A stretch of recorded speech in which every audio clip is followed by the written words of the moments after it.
All right. Good evening, everyone, and welcome to the session, which is a virtual talk with the victorious, a freelancer's roadmap. We are very thrilled that we received over 300 registrations, and so many of you were eagerly waiting for this session.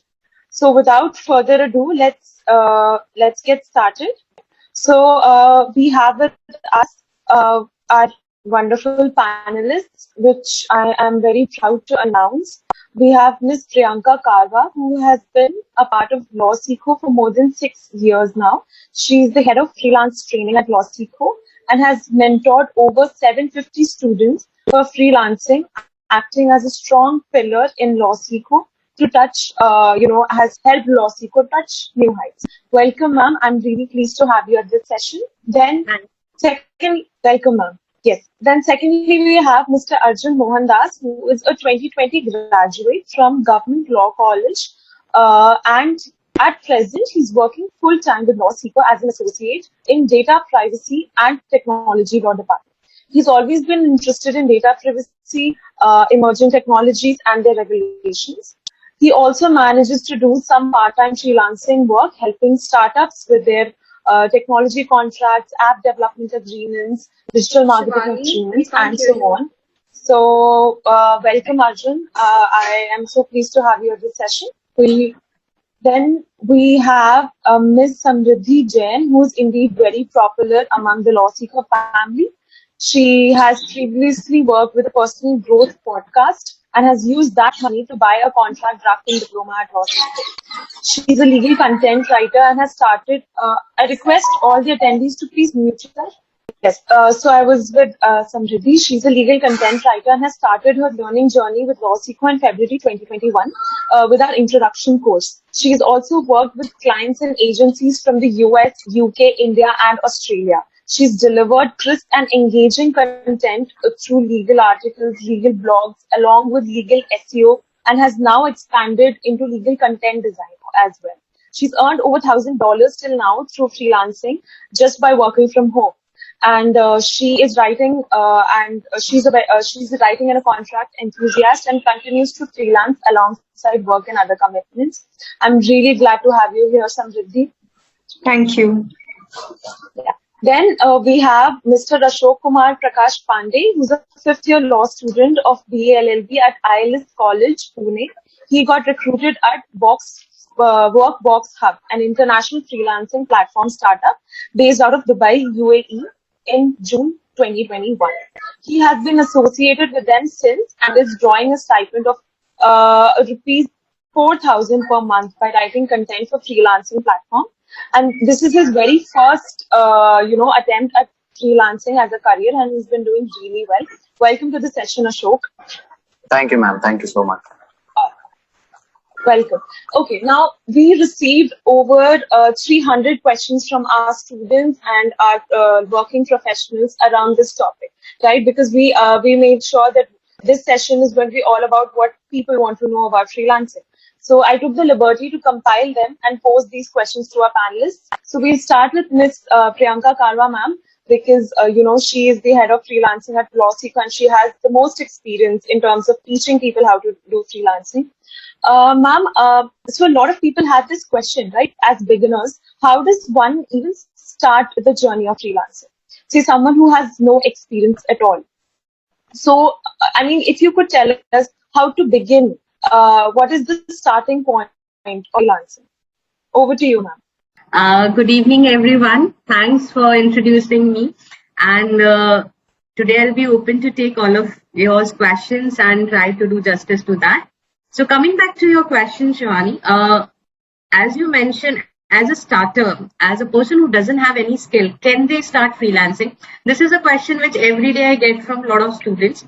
So, and we have made a lot of students successful without having any skills they didn't knew. Okay, like there are a lot of such jobs which a person can do without having any knowledge. For example, you can do, if you, like everyone has studied till 12th, okay? At least any person after having 10th or 12th education, they can easily do freelancing on any platforms. Now, what kind of jobs you can do is you can do voiceover jobs, you can do transcription job. Then there are a lot of students those who are very much active on social media. If you see our youngsters are whole day on social media, whether on Insta, whether on I don't know how to use all these platforms seriously, but the students are so quick on these platforms. So you can manage the social media of a lot of companies, lot of individuals. You can create a leads for people. Like if I don't know any work, at least if someone asks me that can you create a list of startups in US, startups in Mumbai, what I can do, I can just Google it, I can find out and I can create a list for a company, right? So these are the basic things when which anyone who doesn't have any skill, they can start their freelancing using these skills. Yeah. Thank you so much, ma'am. That was, really enlightening. So, you say that we can do, even the tiniest thing as managing someone's social media, which actually has a very great impact on companies. And with the pandemic coming now, social media has become a great platform. So, a few of our students have also posed this question: that is freelancing relevant to law students? So, is freelancing taking up freelancing as a career?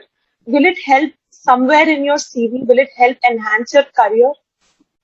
Okay, so if you want to add something in your CV, then what you should do is you can always mention what kind of contracts, what kind of things you have done with different companies. As if you are a freelancer with different companies from different countries, you know their names and everything you know. So at least that you can mention in your CV, number one. Number two, you'll always, when you're working with people from different countries, you know the laws of different countries, right? So it becomes very easier for you to share these things, share your samples which you have worked for those when you are going for recruitment. Like suppose if someone asks that what is the proof that you have done this, you can definitely at least show them some kind of proof that yeah, this is what you have done. You can also show your profiles to them. You can share your links of your profile, which will give them a complete understanding of your knowledge and from when you started this, what kind of jobs you have done. It creates a different kind of impact because it shows that how enthusiastic you are in different kind of work, how open you are to take different kind of challenges in your life. So definitely it will be an add-on in your CV for sure. Thank you, ma'am. Thank you. So, ma'am, as a beginner, if there are a few skills that I need to have to do freelancing, what would those skills be? As a beginner, I would say a person should be diligent. Number one, I don't want any other skills to be posted over here. A person should be diligent, sincere, and quick to respond to clients and ready to create different samples. Like if I don't know anything, but I should be open to do some voiceover, whatever I mentioned earlier. I don't want to take a lot of time, but yes, you should be diligent. Number one. Second is patient, so that you don't lose your patience while finding the opportunities. Number three, you should be open to create different kind of samples. These are the three, four things that if you have, anyone can succeed in their life by using their existing skills. Very rightly said, ma'am. In fact, these are essential life skills that we need to have to be successful in any field, say, not just freelancing. So, all right, ma'am, thank you so much. Now, I will go and ask Samriddhi a few questions, and I will give you some rest now. So, Samriddhi, tell us that you started your freelancing career through Upwork, right? And you have been doing really great in that. So, tell us something. How does Upwork and Fiverr, platforms like these work, right? These are freelancing platforms, and a lot of people want to know how to build your profile, how to have that professional presence on such platforms to get good clients. Okay. Yes. So, hi everyone. Hi everyone. Thanks for joining in. So, I primarily get most of my leads through LinkedIn because I've optimized there and I've optimized that platform, and I've also, I consistently post content there. But for Upwork, it's all through Priyanka ma'am. I think she's the best one to answer, about Fiverr and Upwork because I haven't got the time to explore those platforms yet. Though I have started on Upwork, like I've done a few jobs, but I think most of my work comes from LinkedIn. So to talk about LinkedIn, I think LinkedIn is a really powerful platform. Since I started posting since last year, so it's been 1 year since I've started posting all of it, and it's been incredibly powerful because whatever I post about, and people will just message me. I've kept my messages open on LinkedIn, and a lot of people come and ask me, can you write legal articles for us? Can you write the website content for our law firm? Or can you help? Or, there are also agencies and there are also law firms which are like not in India, like abroad in the UK or the US. And they've come and told me that, I also create Canva posts and I post them on my LinkedIn. So recently I started getting work for that as well. Like if you could do social media strategy for us, or you can become a content strategist for us. I've also been offered a place in their team. So it's just like that. Like you have to consistently optimize your LinkedIn firstly, and secondly, I would say that you have to consistently keep putting content which should be the content for your target audience, not anything. Not Do not create anything randomly, but have a very. So if you are targeting law firms, then you have to create content in that way. If you are targeting startups, then you have to create content in that way. So I would not take much time, but I would just say that optimize your LinkedIn profile and keep putting consistent targeted content, and that will land you with a lot of opportunities. And also before doing all of this, I would say that keep connecting with people who you want to get work from. So if you want to get work from a law firm based in US, how will they know that you want to work for them? You have to connect with those people. You can easily find these people on LinkedIn, and then when you connect with them, when they follow you, when you follow them, and they're able to see your content, they will approach you. And if not, you can approach them. So that was the answer to what you asked. Great, Samriddhi. Thank you so much. And I think you have, shown us not just being a professional platform to just share your professional views, can also be a platform to procure freelancing work. Now, I'll come back to Priyanka ma'am on the question about Fiverr and Upwork, because, she's the expert in that. Ma'am, could you tell us a little bit of the platform and how can one build a profile and Okay, so these two platforms are completely verified ones. If I say that we can trust them easily, number one. Number two, when you create profile on Upwork, you have to be very much sure about what are your skills, should be your title, and what should be your internal overview for your profile. What happens, like a lot of students create by themselves, but their skills are not matching to their title, not matching to their whatever they've mentioned in their overview, and because of that their profile get rejected, and that becomes very difficult for them to come on this platform. So number one tip, that you should understand first that what kind of services you can offer right now to your clients without anyone's support. Make sure that you are no one is going to ask you, and they're not going to give you any help. You have to be your own businessman, I can say, who knows everything of that. Maybe you do little bit of research, but you should understand that if I am creating my profile on such platforms, I should be aware of what I am mentioning. Number one, that is very much important.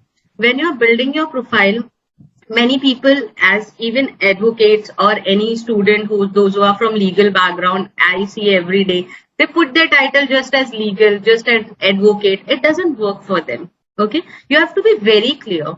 If I am a student, I can be a virtual legal assistant, I can be a paralegal. If I'm a good content creator, I can write as a content writer, editor, proofreader, or what else, whatever you are. But make sure that your title should be very catchy, very simple and easy to understand that this is a skill that you're selling. One. Number two, if you're not right now ready for selling your legal skills, you use the other things which I mentioned. You can be an administrative assistant, you can be a voiceover artist, you can be a transcriptionist, you can be a translator, anything such kind, social media management, social media marketer, lead generator. So there can be a different kind of titles that you can use based on the skills that you're using. Okay. Similarly, there is an option when we select the skills. Make sure if you are right now, you are from a legal background, you are into legal studies, whatever, but you are creating your profile for voiceover. For example, you don't have legal skills. So the problem what I have seen where people profile get rejected, even if I mention something else, but in the skills I will write legal, I will write contract drafting, my title is something else, and I'm adding my skills as something else. So it won't help you to get the work on such platforms. Always add whatever internship experiences, whatever job experience that you have, that is very important. Because if I am going to go and see your profile, I should be confident enough that if I'm giving work to this person, yeah, this person has done this kind of work earlier. Okay, so this is one thing. Next, very important, which I keep on shouting on students to do that, is adding portfolio. Okay, if I have created my profile, I've written in my profile, so such a good, nice title, such a good overview, I've added skills, everything, but I am not showing my samples to my clients. Okay, so make sure if you are creating your profiles on such platforms, you should have some samples. If they are not ready, just take out a day's time to create 2-3 samples. It's not that big deal, correct? So you can sit for a day, you can think what kind of profile you should make. Secondly, what should be your written content for that. Thirdly, after making the profile, what should I add as my portfolio, as my samples? Okay, so if you do all these things and then you write good cover letters, you don't have to write big cover letters over here, guys. Make sure 7 to 8 lines are sufficient to get a job, but that 7 to 8 lines should be such that it should create an what I can say, it should create an impact on a client that yeah, you are the right candidate. Okay, so this is what I can tell you about Upwork. And a comment, and one more thing, if I am confident enough in my work, try to create 30 seconds video, not more than 30 seconds to 1 minute, just 30 seconds video, which should be from a very simple background, sitting at one place, looking to a camera and speaking just as, yes, I am this person and I'm here to help you on these areas. That's it. If you do that, you will be in the eyes of people who are seeing your profiles. So this is about Upwork. Any questions related to Upwork, Shivani? Yes, ma'am, sure. I'll come back to the more technical questions about Upwork and Fiverr to you. Okay. Before that, let's also, So next question you mentioned about Fiverr. So I'll tell you, Fiverr and Upwork both works in a very different way. Okay. On Fiverr, you can just sell your one skills. Okay. So I'll create my simple profile, and after that I'll create a specific profile of maybe content writing, legal research, maybe article writing, whatever depends upon the person. So you just create your gigs according to that. You add your samples, which is always necessary on any platforms you go. And that's it you need to do. Once your gig is published, then here people will come to you looking to your gigs and they will invite you. On Upwork, you can apply also and you can get invitation also. But on Fiverr, you can't apply. People will invite you. Okay. If they see your gig and it is very good, Upwork is faster comparatively Fiverr, because on Fiverr it takes time your gig to come on the first pages, second pages, how many impressions are there, how many clicks are there, right? On Fiverr, when you are applying from the first day, we had a thing that a person was able to get a job within 2 hours of creating a profile. And there on Fiverr, it is possible that it may take week, it may take 10 days, it may take a month, but yeah, Upwork is comparatively faster than Fiverr. Yeah, over to you. Thank you, ma'am. Thank you so much for that insightful, overview of Upwork and Fiverr. Now, I would like to ask Arjun. Arjun, hi. So you have been taking work from LinkedIn, right? So could you tell us a little bit about your journey? How were you able to do that, and how has it been for you? Okay. So hi everyone, good evening. So thank you for having me in the session. So primarily, I mean, I was not taking work from LinkedIn. I was manually approaching startups. So what is the plan of action was very much different, because I actually started out in late 2019, and when COVID started, did a lot of freelancing, but I haven't been doing much since I got full time. What is an opportunity with LawSikho. But my point of action, I told you, like, was really different. So I used to manually approach startups. I used to actually compile a list of startups around me and even in my neighboring states. And I would actually even approach them as informally as through WhatsApp. So I don't know if it works for everyone, but I have actually, tried, and it actually worked really well for me. And I have also like advised few people to actually try out the same, and it has actually worked. So it's not necessary that it should work, say, like well for each and everyone, because it totally depends on the startups you approach. And I would actually tell you guys, I mean, it's not like you approach 5 people, 4 people will tell yes. No, you have to sometimes approach 50 people for getting a yes from 3 people. So the thing is, I would actually like to take your initial questions that a lot of you might be doubtful if I can actually do some freelancing, especially legal freelancing, if I'm a student, if I don't have any background. So trust me, guys, I never had any background till 2019. The only skill I think I like, I'll tell you, like, you should actually, you should know how to read, write, and understand basic English. That is the first thing. If you have that, most of the things are solved. And second thing is, you should have an internet connection. That's it. And if you have these two things, then I think, like, if you're not getting any work, or even let it be, say, free work, if you're doing, you can surely do a lot of things if you have these two things. Okay. So the thing is, as a student, first thing is you should build your skills. You cannot go to people and tell that, see, I will give you, I will provide you value. You can only provide value if you have some skills. You cannot actually use other people to actually, learn new things, because especially even in internships, you know that, I mean, people are not hiring you for, they are not keen to teach you. They are keen to actually see what results you can actually give them. So when a person, a company or a startup is actually giving you something, they should be sure that you will be able to do certain things. So for that, first thing is upskilling yourself. So upskilling, I told you, are different methods. One is through LawSikho. We offer, say, like, a lot of different practical learning opportunities. You can do that. It's not 100% what is necessary that you should actually, seek the help of LawSikho. You can learn things by yourself. And it's not necessary that each and everyone should actually go and do contract drafting related stuff. So as like Samriti is doing, say, most of her work in content writing.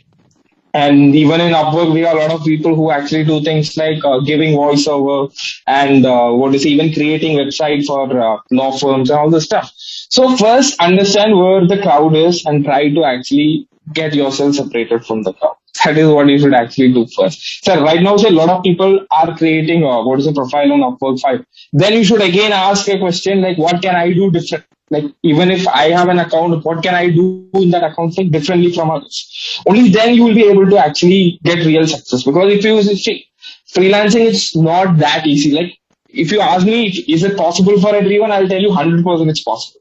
But just by doing things what others are doing, it won't be possible for you. So I would tell you that dedicate 1 hour every day to actually get new clients. Nobody does this. Like, everybody thinks that, okay, I will try 5 hours today and I'll give up. So I was actually trying 2019 August. I actually tried a lot and I never got any positive approach, like, from people.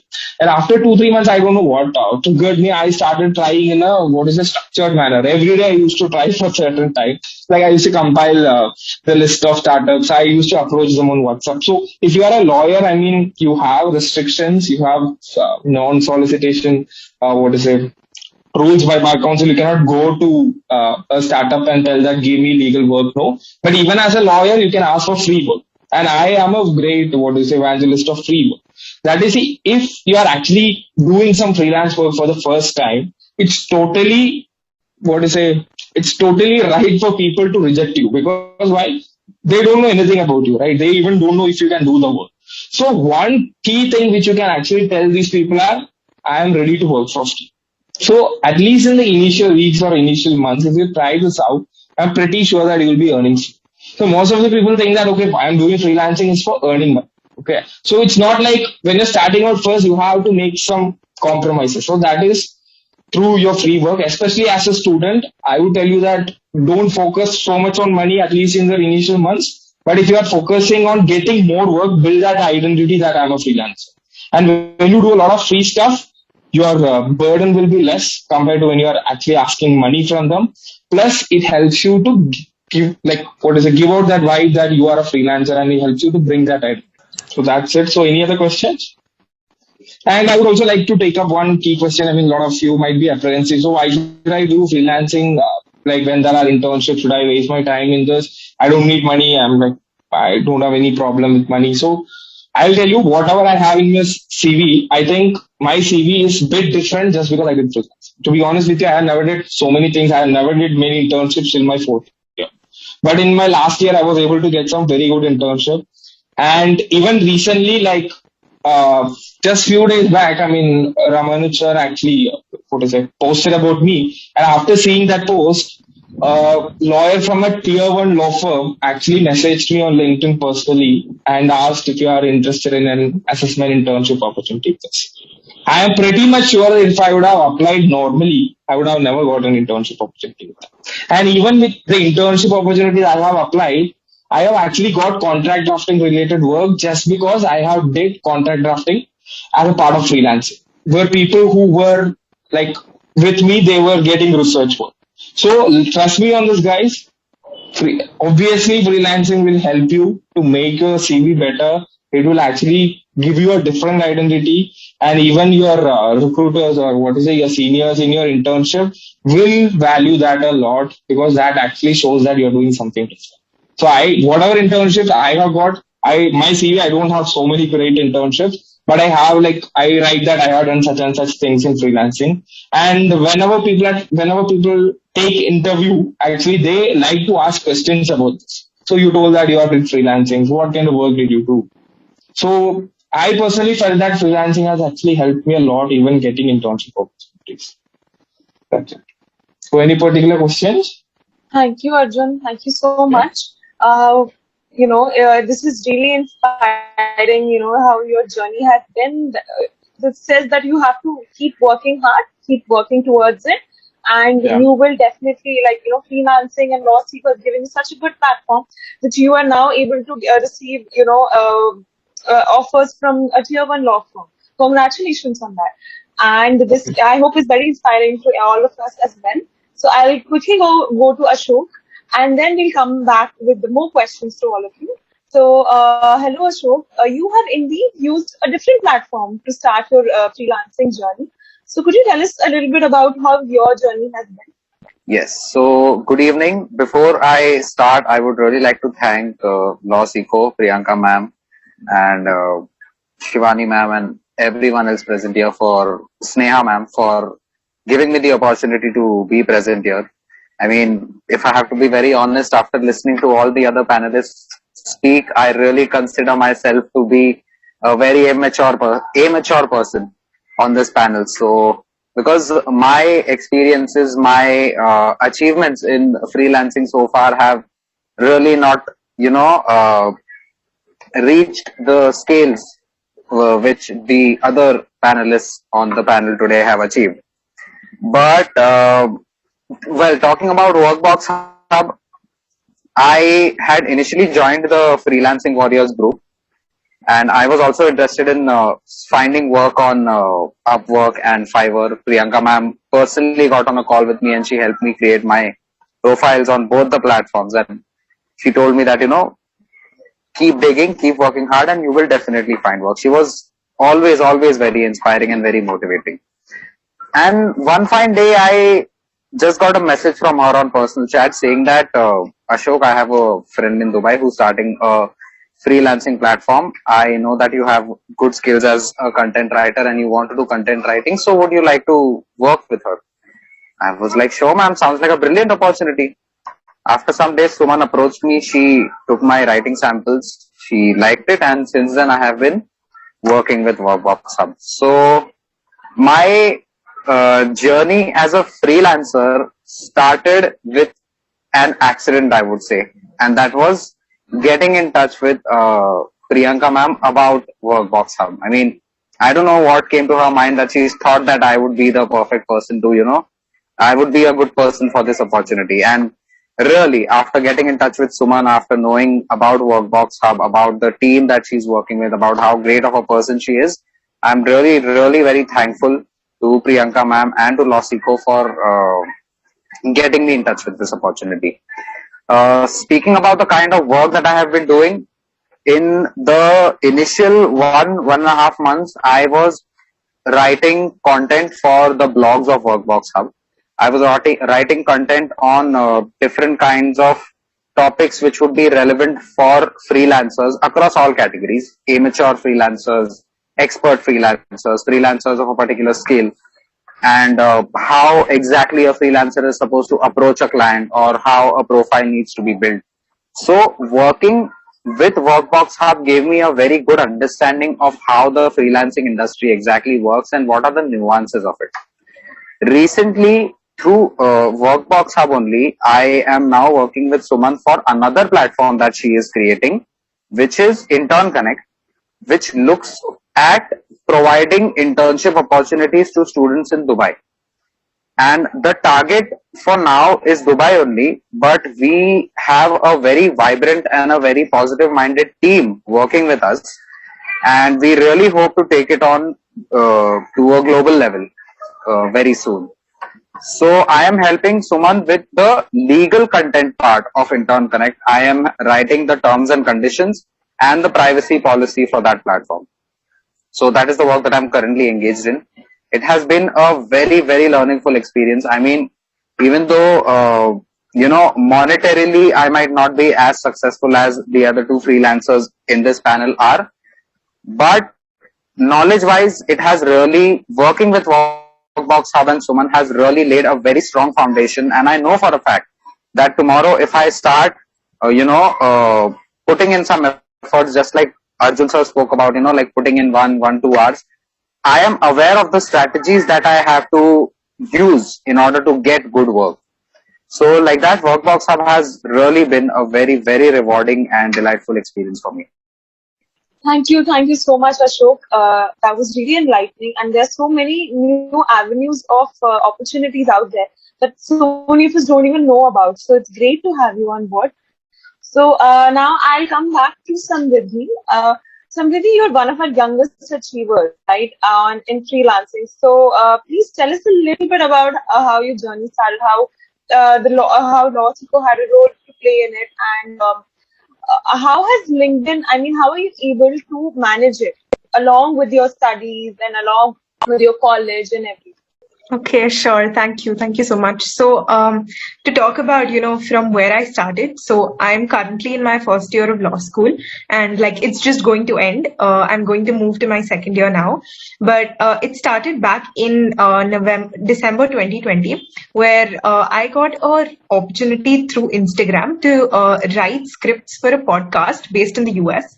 So it wasn't anything that I had planned, or it wasn't anything that I knew I was going to do. I just saw someone's story that they wanted writers, and I was like, I'm not doing anything anyway, so I might as well apply to a position and learn writing. So I never considered myself as a writer ever because I thought my writing was bad.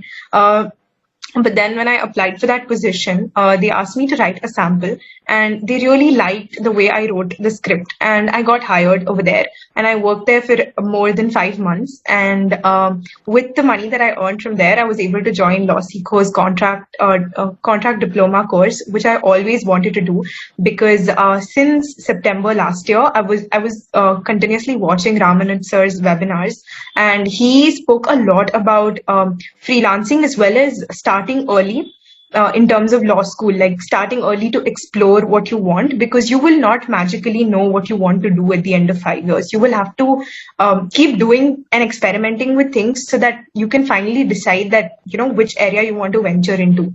So that's what I did, and I just took the plunge of going into this course, and it's one of the best courses that I've come across because I have learned so much about contracts.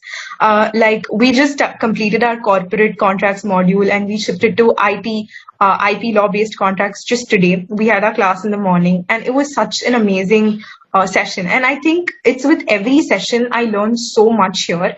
And the first course that I took up from LawSikho was the legal writing course, where Vanita ma'am was she used to teach there, and she's been the first mentor for me.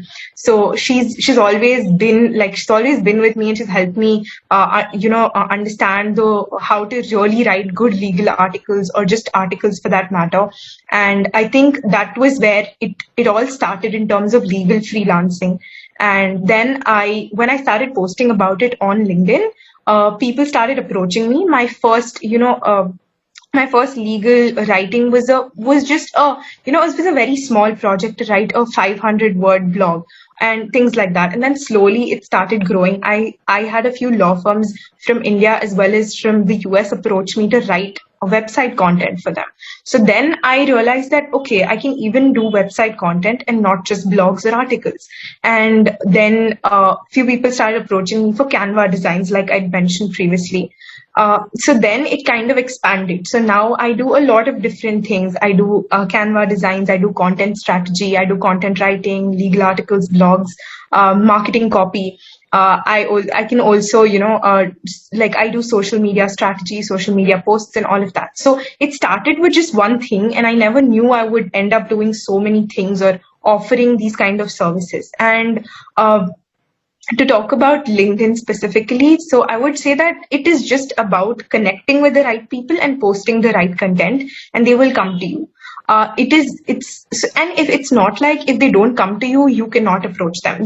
You can approach them, right? Because you have you can connect with them and then message them personally. You can find their emails on their profile and email them if they are not accepting messages directly on LinkedIn. So there are so many different things that you can do. And not only, I would say, not only a legal freelancing, you can do many things. Like Priyanka ma'am was also saying, you can do, voiceover, you can do translation jobs, because there are so many on Upwork and even otherwise. And you have to start connecting with other freelancers as well, because they will be able to provide you with maybe, there are bigger freelancers in the industry. You can connect with them. They will provide you resources, or, you can join WhatsApp or Telegram groups where they post about different opportunities. Or, there are also Facebook groups which you can join, which I haven't explored, but people find a lot of content writing opportunities on Facebook groups. You can, if you want to get leads from Instagram, then you can start posting content relevant to Instagram, relevant to people who would want services based out of Instagram. For example, if you feel that you're good at video editing, then you can post videos edited by you on Instagram as a portfolio, right? And then you can share it with people. So there are so many different things that can be done, not just with LinkedIn, but any social platform, because it just connects us with everybody else, and it connects us with, and if we rightly connect with the target audience, we'll actually be able to, get all the clients in your inbox directly. I haven't approached any single client till today. Every client that I've got is they messaging me that I require your services. I have never messaged anybody, but that's the power, right? So that's the power of creating content. But imagine if you could also approach them. So you could get so much work. I already have so much work, I don't have time. So it's important that you can do it both the ways. So it's not limited at all. And I'm not sure what you mentioned in the last. What did you want me to talk about? No, Samri, just about your journey, of course. And, the most interesting thing about your story is also how you could get international clients, right? A lot of our students were interested how to get international clients, how to approach them, or how to have a work profile which is attractive to such clients. So could you tell us a little? Yeah, sure. So, like I always, like I keep saying, you have to connect with them so that they can see that you exist, right? Because they have to know that you are someone who gives these kind of services. Create a professional, write everything about what you do on your LinkedIn. Make sure you use LinkedIn to its best, because, in the title you have a word limit. So use that entire word limit. Talk about what you do. Have a really good profile picture. Have a background, LinkedIn cover where you talk about what are the kind of services you provide. Then in your experiences section, define your experiences in detail. Don't be lazy and just say I worked here. be like very specific about what you have done. In your about section, you have to mention specifically what are the kind of services that you are giving. And show personality. Yeah, like you don't have to say, okay, I can write legal articles for you, but show yourself, hi, or make it a little personalized so that people don't think they're talking to a bot or things like that. And then you can also use the featured section on LinkedIn where you can put your best posts there. So as soon as someone clicks on your profile, they're able to see the best posts that you have created. And once they see that, and always keep your messages box open so that people can directly message you. A lot of people keep it closed. So do that. Then you have to describe, then there's a part on LinkedIn where you have to describe, where you can describe your interests. So you can talk about different things. And then it's not necessary that you have to sell yourself in every post. You need to give value on LinkedIn to be able to generate anything out of it. Now you cannot say that in every post, you cannot say that I'm a content writer, approach me on my messaging and I will help you. No, nobody is going to come to you if you say that. You have to say that, you have to provide value. So for example, if your target audience is, for example, a lawyer, then you have to tell them that, how can lawyers make their websites really, like, how can they optimize their website? Then you talk about what is the kind of content they can put. So you need to first give to get. And I think that is the biggest, that can be your biggest learning for LinkedIn specifically. And one last thing that I would like to say is that a lot of students consider them, like, call themselves or represent themselves as students. No, you are a professional and you are someone who's providing services. You are a freelancer, right? Or you are a consultant or whoever you would want to call yourself. Don't call yourself a student. Don't, when you're interacting with clients, I understand that you want to respect them and say sir or ma'am, but refrain from doing so. Because if you say sir or ma'am, it puts an impression that you need guidance or something like that. You don't have a very strong position in terms of getting booking the client. So this is in no way not respecting anybody, but just being very firm with the kind of professional relationship you want to have with a client. So you can directly say that, you don't even have to mention their name if they are approaching you. You can just say, hi, yes, I provide these services. Thank you for reaching out. How can I help you? Let's get on a call and things like that. So I would just say at the end that do not consider yourself just as a student. And I would say that keep working on your skills. And one more thing that I really like saying is that don't wait to learn everything and then start, because you will never know everything. Is what I've learned from everybody at LawSikho as well. And I'm immensely grateful for everything that they've done for students and for me, is that they never consider anybody lesser than anyone else. You have to consider yourself as a person who can do anything, right? You have to start from somewhere. And a lot of people message me that, how can I start writing? My answer is that start writing. If you want to start writing, you need to start writing. That is literally the answer. So I would just say that do not be like, don't feel inferior to anybody. Do not feel that you're just a student. You are a professional service provider, and then you give your services. That's it. So I would like to end with that. I've taken up a lot of time. Thank you so much, Samriddhi. They say that you think big and then you will achieve big. So you have literally done that, and you have given a very good takeaway to all us attendees today, that you don't have to be big enough to dream to achieve anything. You just have to dream it and you work towards it, and you keep working towards it, and you will get there. So thank you so much, Samriddhi. That was really great. Now I'll come down to some basic questions. Most of our attendees had.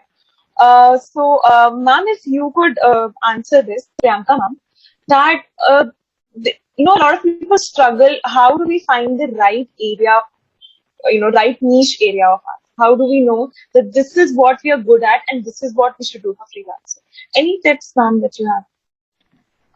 If people can't find by themselves, okay. So what we generally do is, like, many students say, I don't have any skills. How would I start freelancing? I say, come in our one-on-one session and we will let you know what skills you have.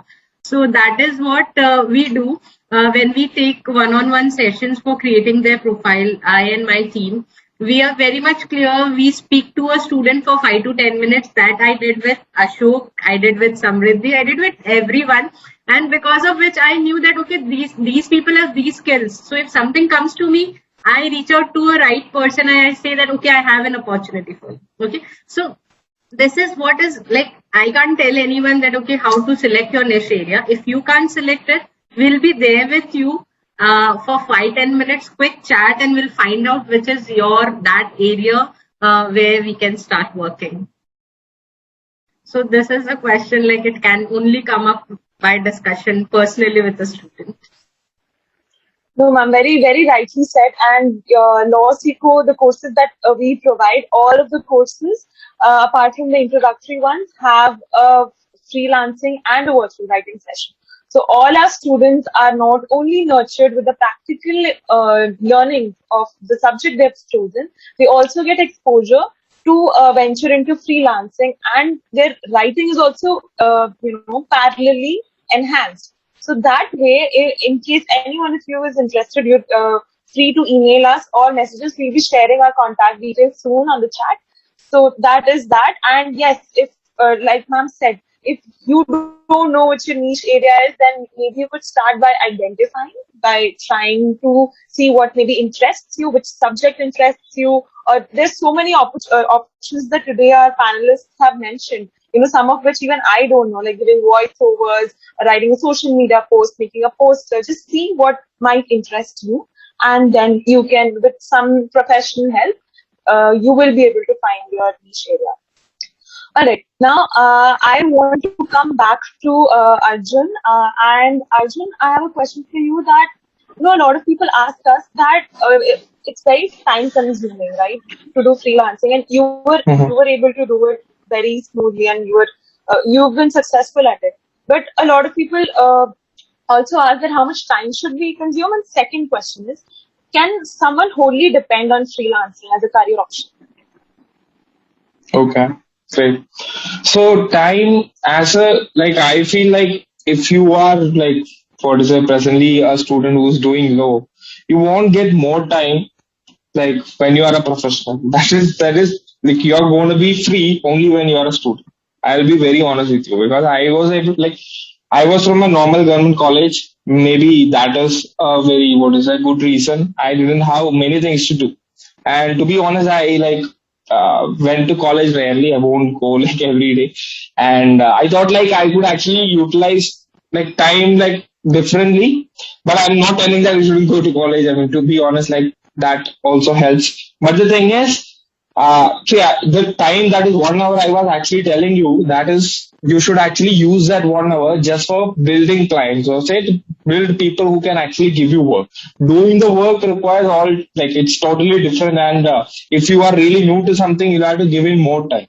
And if you have certain skills, say for example, I actually learned the skills when I actually learned the course. I mean, 2019, I signed up for the technology law diploma.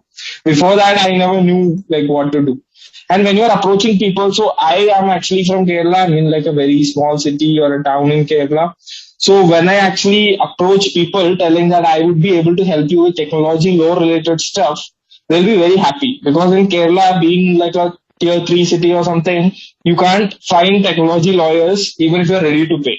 Okay. So that is a very big competitive advantage. So people in all small cities, you can actually pick up niche areas of law. You can see which industry is actually developing, and you can actually pick and actually target these kind of people.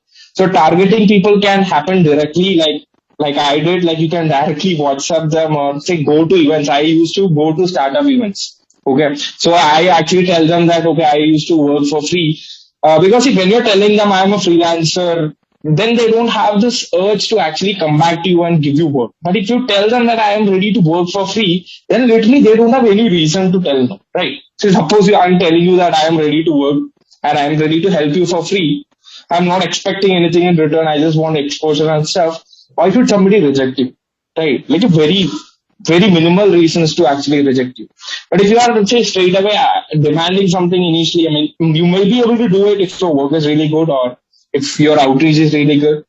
But generally, when you demand money initially, the problem is people don't have any incentive to come to you, right? Say, for example, drafting a contract, if you're asking 10, 15,000, why should they come to you? They can go to a lawyer. So first try to, I told you, get free work, like do that free work and build yourself. And I told you there is literally no age to start freelancing. So somebody is a classic example. I mean, I'm really glad that we have got her. I mean, a lot of students will actually think I should be in fourth year, final year. People think that, okay, like internship, a lot of the law firms are calling fourth year, fifth year student. That is to just reduce the number of applications. I don't see a difference between a 7th semester student and an 8th semester student, to be honest. So even in your first year, you can actually do a lot.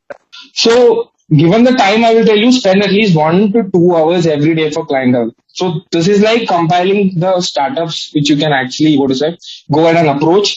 You can even approach them through mail. You can approach them through WhatsApp. As a student, I mean, you don't have any restrictions. See, what they won't actually tell you anything. They will say, well, sometimes they will tell you, okay, I'm not interested, or I'll get back to you. And to be honest, this I will get back to you, it works. I mean, like, I have a lot of people, 90% of people whom I actually approached, they are told, like, very few people had work to actually give me that particular day or the next day.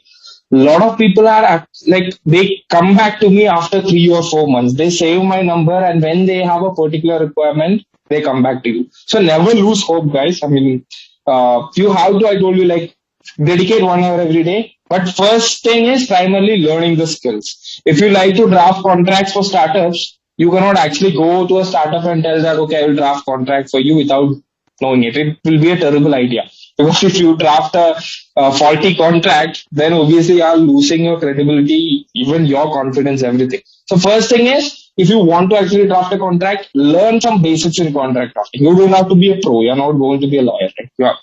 I mean, like, you're not a lawyer. You're not doing the work as a lawyer. So you don't have to be a pro, but make sure that you can deliver quality work. And you can approach people on WhatsApp. I told you, ask them that I'm ready to contribute to your business. First thing is, learn the business first. Go through the website before approaching people. This is like very important. You cannot just take the name and contact details of a startup and go and tell that, okay, like, I have got your name, or startup identity, like, contact number from Google, and I am a student who is looking to do some work. No, that doesn't work. You have to actually tell them how you can provide value. You have to go to their website, see what they are doing, and say, suppose if they are doing digital marketing, then you have to tell that, okay, I have the experience of like, I like doing digital marketing agreements. I have helped two people. I'm very passionate about technology law. I'm doing a course in technology law. These things will actually help them to connect their purpose and your pitching, right? Or just whatever you do with a purpose. If you're posting something on Instagram, LinkedIn, Facebook, whatever it is, you should understand how it works, like how this platform works, what are the different avenues for generating what is the revenue here. So don't do anything without a purpose. Have a proper purpose, then do things step by step. One thing is, you have to give in time. That is, without giving time, nothing will happen. That is, you just spend 1 week and you say, like, I did everything, but I don't get any work. It won't happen. It might take you time, because I actually took around 3 months, like, after doing some free work, I got my first payment after 2-3 months. So generally it takes time, but first thing is, learn some basic skills, then approach people, tell them how you can provide value. Don't tell them that I want work, or I'm interested in freelancing, I'm looking for opportunities. It doesn't work like that.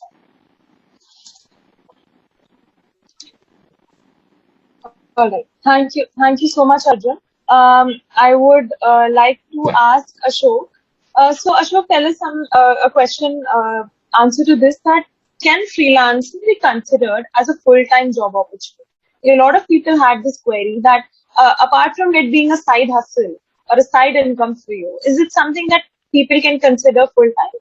Does it have that kind of stability? Right. So, talking about the growth of freelancing, in all the research that I have done for all the content that I have written for Workbox Hub, I've come to realize that the pandemic has really been a game changer in terms of the amount of growth that the freelancing industry is experiencing. In fact, it is estimated that in around 15 to 20 years, a lot of industries are going to hire freelancers for particular sectors of their industry. Freelancing work is going to take over sectors of industries.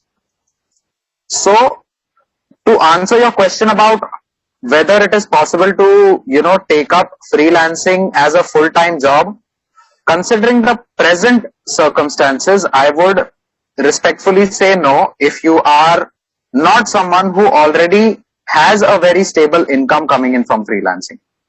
For now, the potential of freelancing is ever expanding. There is no denying about it. But for now, freelancing can only be present, in my opinion, as a side hobby, as a means to have some extra income. The pandemic led to a lot of mass unemployment, and after that, a lot of people, took these opportunities, ventured into freelancing, and a lot of them are successful. Uh, and a lot of people who are not aware about freelancing came to know about freelancing, and now they are using it to have an extra side income apart from their normal regular jobs.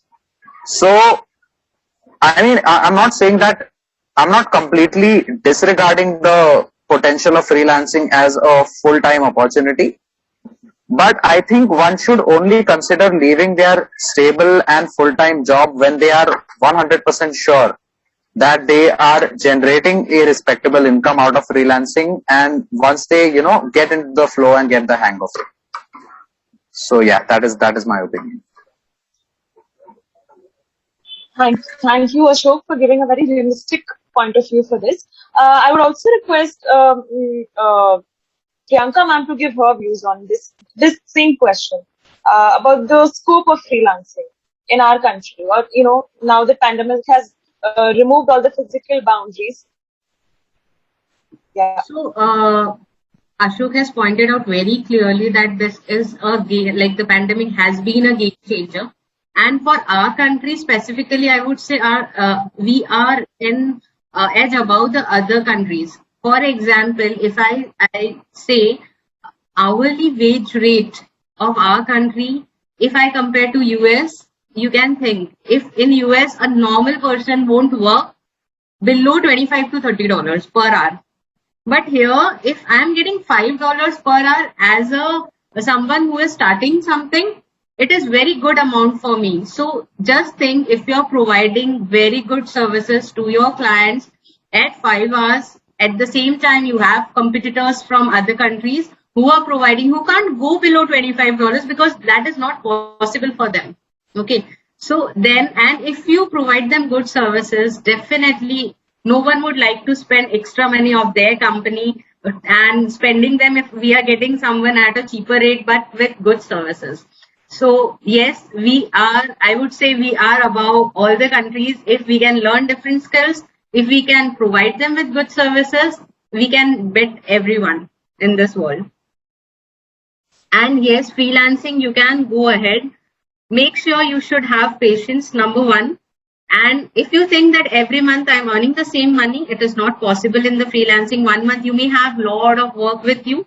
Next month it may be possible you are free almost 15 days of a month. Then that much you need to make sure, and you need to build yourself that okay, these are the cons which can be there, and you should be prepared enough if you want to go for freelancing. First, build yourself. Whatever services you are doing, you should be confident enough, and try to make sure that you know that these things can happen. In job, at least something is there that it is a consistent income I'm earning, right? But if you want to be a freelancer, first understand that yeah, these are the things that can come in my way. Okay. Thank you, ma'am. Thank you so much. I would also ask the same question to Samriddhi. Samriddhi, according to the journey that you've been through and according to the experience that you've had, what are your views on the entire scope of freelancing? Okay. Yeah. So I think it was rightly pointed out by both, by Ashok sir as well as Priyanka ma'am, that it it is really expanding, and I think the purchasing power is something that the money, like the currency exchange rate, is something that is definitely at an advantage if you consider, if from India, because you can have a lot of advantage, like how Priyanka ma'am clearly pointed it out. So I will not repeat that, but I will just say that I think freelancing can absolutely be a full-time career, but it has to be when you know that, but when you can estimate that, this month, I mean every month you can generate some amount of income that can help you sustain the lifestyle that you wish to have, right? So once you think that you've earned so much, and you're consistently earning that money over a period, like over different, like over a few months, then you can maybe shift to a part-time job and keep doing freelancing, and then maybe leave that part-time job and then completely get into freelancing, because it is, I'm not sure how it is to do how it is to freelance with having a full-time job, but doing freelancing with college is like is similarly hard, because there are so many other things that come into play. But I would say that not like when you're starting freelancing, don't say that I'm going to do this for the rest of my life and I'll leave everything else and start. That's completely unrealistic. So it's to just start doing side by side. And like how Arjun also pointed out, I think giving 1 to 2 hours a day is a must for client building, because only if you build clients will you have work. And like how Priyanka ma'am also pointed out, that you will never have consistent work. For 2 months I had just one client, and I mean just one client in those 2 months, and then now suddenly I have 12 clients right now, but I cannot manage all of them. So I postponed some work for the future months because I have exams coming in September. So it's completely different, the, like, the kind of work that you will be getting. But I would say that freelancing has a really, really large scope, because the gig economy has considerably, in like the share of the gig economy in the country's GDP or something like that has actually increased a lot, and people want freedom. Essentially, people don't want to be tied to a job or don't want to listen to people's orders. They want to be free and do whatever they want to do. So I think this, freelancing is a starting place for even businesses, because a lot of people start with freelancing and open their agencies, and then they become like the bosses there. So everybody wants to have control, everybody wants freedom. And I think considering the Gen Z, our generation, we are people who don't like listening to other people's we don't like working under somebody. So I think this is the best opportunity for anyone who thinks that way. And it's not like freelancing is for everyone, but it's worth a shot, obviously, like definitely worth a shot. Thank you, Samriddhi. And you rightly pointed out that, in freelancing, you're your own boss.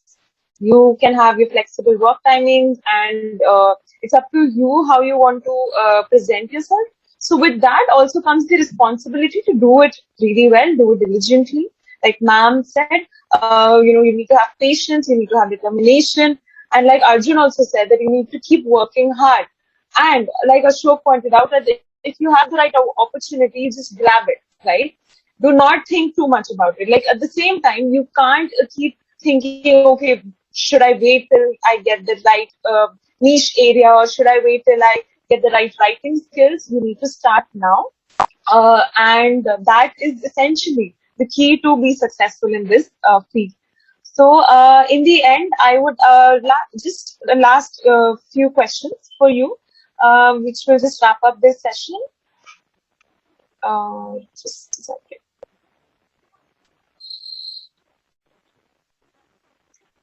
All right. So I would request any of our panelists to come ahead and answer this question. So what do you feel is the, on an average, with your experience that you have, what's an expected income that a person can get through freelance, right?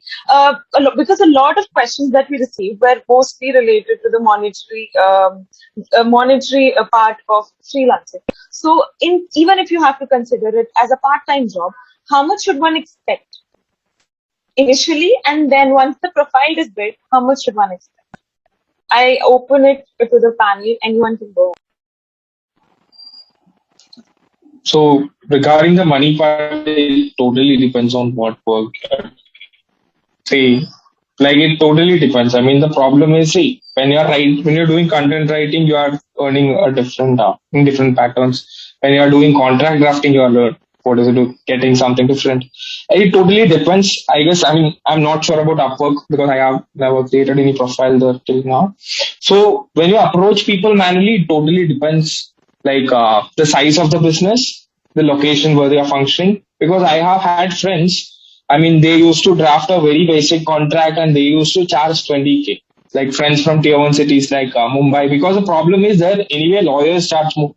But being from Kerala, I cannot charge the same because the like here clients are not used to what to say pay. They don't pay this much amount of money for contract. But the thing is, anyway, if you are drafting, say for example, what I had as an experience is I used to draft, say like last year around May or June, I have like drafted like 10 to 12 contracts in a month. I mean, that was my what to say the highest number of what to say contracts I drafted was during that period, and I used to earn say the 5 to 10K I used to charge for each contract. So, but it's not necessary that you should actually get the same number of contracts every month. For that, you have to do some extra effort. So, I mean, that actually takes me back to the previous question. That is like doing it full time. If you ask, obviously it's possible. And if you ask, is it for all? Totally, it's not for all. Because you'll have to do something extra to actually, what to say, do it full time. And if you can do that only, then you should actually consider this full time. And regarding the money part, if you're starting it out, I would recommend that you are a fresher or say you are somebody who's amateur and like and can't actually claim some experience in this, then start out slow. Don't charge much. Give that incentive for people. I mean, if they can choose a lawyer or a professional who will actually charge the same amount as you are doing, then why should they choose you, right? So I would even free, like, I mean, working for free is really underrated, guys. Well, I do, like, I literally know, like, working for free is like giving you extra power. That is, like, it helps you to actually get that confidence without burden. That is, for first few months, you can tell yourself that you are a freelancer and you are doing the work, you're building that identity, and money will eventually come. A lot of people, even if you tell them that, okay, I'll work for free, they will give you one or two assignments for free, and they won't give you assignments forever for free. That is, after a few months, they will tell you, I mean, we would like to pay you because they know that. I mean, the world works like that. So initially, don't care much about money. But if you are really building your skills, I would tell that sky is the limit. That is, you can charge anything. And legal industry is one industry which is switching to freelancing very slowly. Because see, if you take IT and stuff, see, if people want to actually build a website, they will prefer a freelancer because why should they pay to a company? That company is like they'll be charging everything, like the tax, what is it, the cost of rent, the salary of employees, everything. So people like to switch to freelancers because it's like a very short-term assignment and they don't lose anything on, like, say, electricity, building fancy offices and all this stuff. So I certainly feel that a day would come when most of the industries are abolitionized and legal industry would be one among them. Yeah. Thank you so much, Arjun. Anyone else? And if on this, okay, all right. Actually, I would like Go to ahead. add to what Sir said about undervaluing, underestimating free work. So he's very right when he says that free work is really underestimated a lot, and we don't realize how much potential it has. So when he spoke about it, I just remembered a story that one of my professors had told us in class about Mr. Dhirubhai Ambani. So, I mean, this is not relevant to offering services for free in order to get work again. I'm sorry, yeah. So, I was saying that it's not absolutely relevant to giving free services for work, but it is somewhat on similar lines. So, when Mr. Dhirubhai Ambani had started off as a businessman in Bombay, he started off by working as a trader of cloth. But he used to not get clients in the beginning to buy his clothes. So I remember my sir telling me that he used to go around the entire cloth market in Bombay. I don't remember what the name of the market is, but he used to go around and he used to give away the cloth for free to the traders. He used to say, don't give me any money right now, just take my cloth. use it, make some clothes, sell it, and then get back to me about how you like it. So that is how far-sighted and confident he was about himself, about his abilities, about the things that he was selling, about his cloth, that he did not mind giving his cloth to people for free because he knew that they would come back to him because of the quality of his cloth. So similarly, the most important thing, and this was also something that Priyanka ma'am very rightly pointed out in the beginning about freelancing and getting work as a freelancer, is to have faith in your own abilities. You need to have faith that you don't need, a lot of high end skills to work as a freelancer, but at the same time, you need to be ready and willing to offer the skills that you have. And that willingness itself will go a very long way in, making sure that you leave a mark for yourself. Coming to the point of what money one should expect, again, very rightly pointed out by Arjun sir, it depends a lot on the industry that you are working in as a freelancer. So, I mean, even though Priyanka ma'am was right in the beginning when she said that, you don't really need a lot of skills to start off as a freelancer. You just join a platform, persevere, be diligent, be responsive, and you will eventually get clients for, ordinary work also, like working as a voiceover artist for simple content writing, etc. But the freelancing industry has really become very competitive, especially after the pandemic, because there is a large inflow of people who are joining freelancing platforms. So in such a situation, if you want to, give yourself a good head start, it is always better to get, it is always better to invest some time to acquire some skill which you can show. And for that, it's not necessary that you, invest money. There is a course on fundamentals of digital marketing which Google offers for absolutely free. There is the Google Ads certification course that again Google offers for free. You can just go and do a simple Google search and you'll know about that course. You'll get the links and you can join it and start doing it. Then there is also a website called Free Code Camp, where you can, get coding courses for free, because, computer coding and web designing, web programming is a very well paid freelancing job. So depending on what areas you are interested in, you can acquire the relevant skills. And if you are still, trying to figure out what areas you want to work in as a freelancer, Priyanka ma'am is right here. Get on a 10-minute conversation with her and she will make you realize what you're good at and she will come back to you with good opportunities. Thank you, Ashok. Thank you so much. Thanks to all of the panelists. I personally have learned so much today about freelancing that I am myself considering enrolling to one of LawSikho's program and getting nurtured more. It's really inspiring to know young people doing so well, right? And message to the attendees. I hope this was, fruitful for you. I hope you learned a lot. And I know you have loads of questions. We have just questions coming in. But due to the paucity of time, I'm going to ask you to share your views on, your views or your feedback on the session. I've just shared on chat the LinkedIn profiles of our attendees and how you would find this session, to write a feedback. So please go ahead, write your feedback on LinkedIn. Don't forget to tag us. Because if we receive good feedback and if we are able to see there is demand, we will definitely have a part 2 of the same session.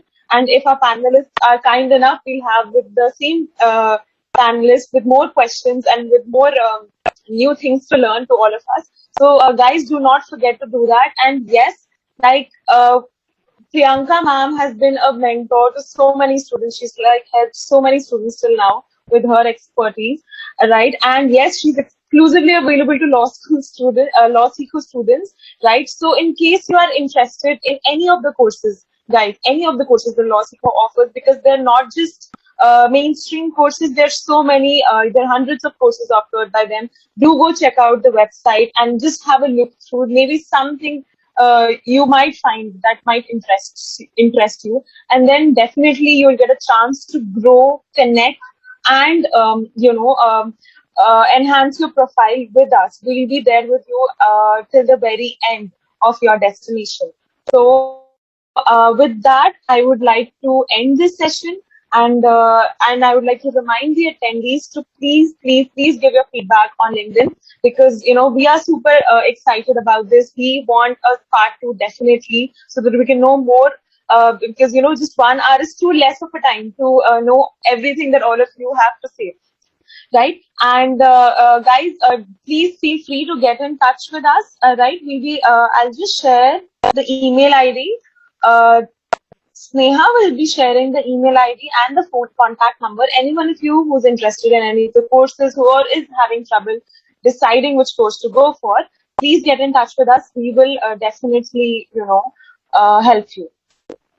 Yes. I just have something, if you don't mind. Sure. Yeah, please go ahead. Yeah, so I would just say for anybody who's considering LawSikho courses, so I'm not a part of LawSikho as in their team, but I will 10,000% tell you that these courses have been immensely helpful. And I think if you join these courses, you will be able to gain confidence, because that is what has happened with me. And when I started learning these skills, when I started working for people, is when I gained confidence. You will not have confidence just today or just tomorrow. You will have to do things. You will have to have experiences to have confidence. So I would just say that definitely consider taking up the course. And to the previous question, I would also like to answer that there is no limit to how much you can earn in freelancing. I know freelancers who earn 5 lakhs per month, who are just content writers for really big companies. So if you're starting from 2000, that is absolutely okay. At least you are starting. So that there is no average range, because it completely differs. But I would say that once you start, there is no going back. So thank you so much for having me today. It was a wonderful time, and I'm honored to be on this panel, because everybody on this panel has been someone who's inspired me to become better. So just thank you so much for having me today. Thank you, Samriddhi. Thank you. So I would like to add something. I would like to share something. In fact, one story, like there are many such stories. Just one story of one of our students, where being a fourth year law student, started journey in April mid. Now we have given her 2 interns who manage her freelance work. Understand, guys, she did a very good job for her clients on such freelance platforms, but she is having good internships, college going on, she is not able to manage. If I can say, it is a kind of a business which she has grown, and having 2 more interns working under her. So it depends upon you how best you can give to your clients and how you can grow your own company. All the best, guys. Thanks for inviting me. Thank you, guys. All. And yes, we have shared the email ID and the contact number in our chat box. So guys, do not forget to tune into that, and please give us your feedback, right? And I would like to end this with a very famous quote, which goes that there's only one thing that makes a dream impossible to achieve, which is the fear of failure, right? And I believe a part of that fear has been taken away from all of us today through this session. So there's nothing more to wait. Just start your journey. Start your journey with LawSikho as well, right? Check out our courses, and I hope all of you had a great time. Thank you so much. Thank you, panelists. Thank you, attendees.